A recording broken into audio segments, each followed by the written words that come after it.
शांति शांति शांतिः सेभ्यः सेभ्यः सदा सेभ्यः शंकरः सर्वदुःखः। श्री शिव महापुराणांक रुद्र संहिता सृष्टि खंड 9वां अध्याय। उमा सहित भगवान शिव का प्रकट, उनके द्वारा अपने स्वरूप का विवेचन तथा ब्रह्मा आदि तीनों देवताओं की एकता का प्रतिपादन। ब्रह्मा जी बोले, हे नारद, भगवान विष्णु के द्वारा की हुई अपनी स्तुति सुनकर करुणानिधि महेश्वर प्रसन्न हुए हैं और उमा देवी के साथ सहसा प्रकट हो गए। वहां पे दोनों में जब ब्रह्मा जी और विष्णु जी में जब वार्तालाप हो रही थी तो शिव जी और उमा जी दोनों उपस्थित हो गए तर्क में। उस समय उनके 5 मुख और प्रत्येक मुख में 3-3 नेत्र शोभा पाते थे। भाल देश में चंद्रमा का मुकुट सुशोभित था।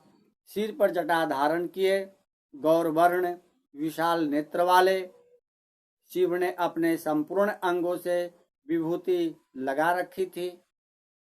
उनकी 10 भुजाएं थी। उनके कंठ में नीला चिन्ह था। वे समस्त आभूषणों से विभूषित थे। उन सुरांग सुंदर शिव के मस्तक भस्ममय त्रिपुंड के अंकित थे।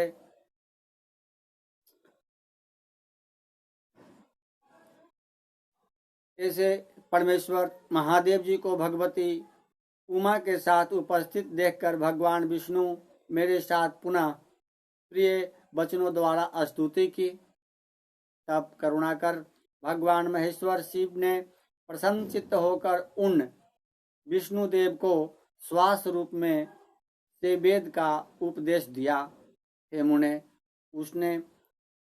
उसके बाद शिव ने परमात्मा श्री हरि को गहन ज्ञान प्रदान किया। फिर उन परमात्मा ने कृपा करके मुझे भी वह ज्ञान दिया। वेद का ज्ञान प्राप्त कर कृतार्थ हुए भगवान विष्णु ने मेरे साथ हाथ जोड़कर महेश्वर को नमस्कार करके पुनः उनसे पूछा। विष्णु जी बोले, हे देव, आप कैसे प्रसन्न होते हैं? हे प्रभु, मैं आपकी पूजा किस तरह करूं? आपका ध्यान किस प्रकार से किया जाए और आप किस विधि से वश में हो जाते हैं? हे महादेव, आपकी आज्ञा से हम लोगों को क्या करना चाहिए?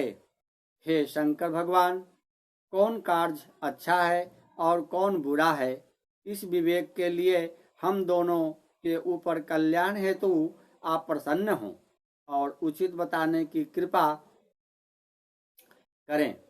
हे महाराज, हे प्रभु, हे शिव, हम दोनों पर कृपा करके यह सब एवं अन्य जो कहने योग्य हैं वह सब हम दोनों को अपना अनुचर समझकर बताएं।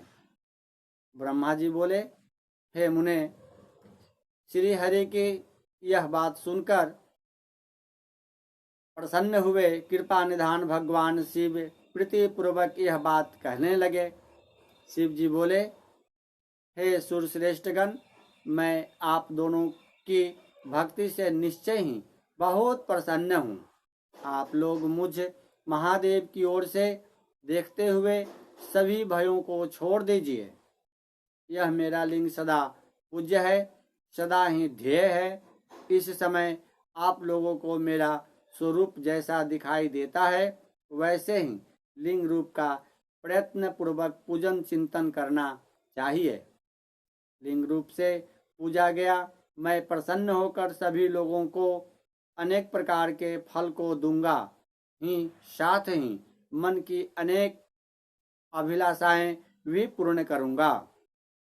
हे देवश्रेष्ठ, जब भी आप लोगों को कष्ट हो तब मेरे लिंग की पूजा करें, जिससे आप लोगों के कष्ट का नाश हो जाएगा। आप दोनों महाबली देवता और स्वरूपभूत प्रकृति के और मुझ में सर्वेश्वर के दाएं और बाएं अंगों से प्रकट हुए हैं। हे लोक पितामह ब्रह्मा, मुझ परमात्मा के दाहिने ने पार्श्व से उत्पन्न हुए हैं और आप विष्णु वाम पार्श्व से प्रकट हुए हैं। मैं आप दोनों पर भली भांति प्रसन्न हूँ और मनोवांछित वर दे रहा हूँ। मेरी आज्ञा से आप दोनों की मुझ में सुदृढ़ भक्ति हो। हे विद्वानों, मेरी पार्थिव मूर्ति बनाकर आप दोनों उसकी अनेक पूजा करने से प्रकार से पूजा करें। ऐसा करने पर आप लोगों को सुख प्राप्त होगा। हे ब्राह्मण, आप मेरी आज्ञा का पालन करते हुए जगत की सृष्टि कीजिए और हे विष्णु, आप इस चराचर जगत का पालन कीजिए। ब्रह्मा जी बोले, हम दोनों से ऐसा कहकर भगवान शंकर ने हमें पूजा की उत्तम विधि प्रदान की। इसके अनुसार पूजित होने पर शिव अनेक प्रकार के फल देते हैं।